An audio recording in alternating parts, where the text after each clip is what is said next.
Dai 45 ai 54 anni abbiamo avuto 8 persone che hanno perso la vita. Dai 55 ai 64 anni, poi ve lo darò il bollettino, non preoccupatevi, 33 persone. Dai 65 anni ai 74 anni 101 persone, maggiori di 75 anni 594. L'età media, qua non c'è scritto ma segnatevelo, è 82 anni. I numeri continuano a parlare di un virus che non fa distinzioni, certo l'incidenza della letalità varia a seconda delle fasce d'età. Come però si vede, tutte le fasce di età sono colpite, ovviamente con percentuali diverse, ma tutte le fasce di età sono colpite. La fotografia di Zaia arriva pochi giorni dalla Pasqua, un modo anche per ribadire che l'attenzione non deve andare in vacanza e che le restrizioni restano, così come i controlli. La mia preghiera che faccio ai cittadini, allora i cittadini ancora di resistere perché questi dati se ce li abbiamo perché comunque i cittadini hanno fatto un grande lavoro, in particolar modo i giovani.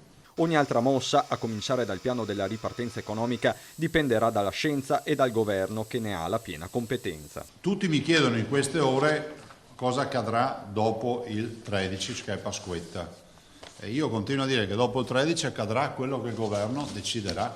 Dalle decisioni nazionali dipenderà anche il piano regionale. Noi vi dico già, vi confermo che abbiamo già un piano pronto qualora si potessero aprire le imprese per le imprese, di monitoraggio e di affiancamento e accompagnamento, perché è giusto che le imprese, se possono aprire, riescano a aprire con la messa in sicurezza dei lavoratori. Il piano è pressoché ultimato, visto anche stamattina, deve essere ancora, come si può dire, affinato. Il rischio però è sempre dietro l'angolo e va scongiurato in ogni modo. Vorrei ribadire che il rischio di aprire male rappresenta il problema del rebound, cioè della ricaduta. Ma nel consueto punto stampa, complici le domande della TV russa, è partito anche un messaggio di fiducia ai turisti in vista della stagione. Abbiamo molta presenza dei russi, li ringraziamo e li salutiamo, sono nostri graditissimi ospiti e a loro diciamo che noi l'estate contiamo di farla tutta, quindi la stagione estiva contiamo assolutamente di essere a pieno regime.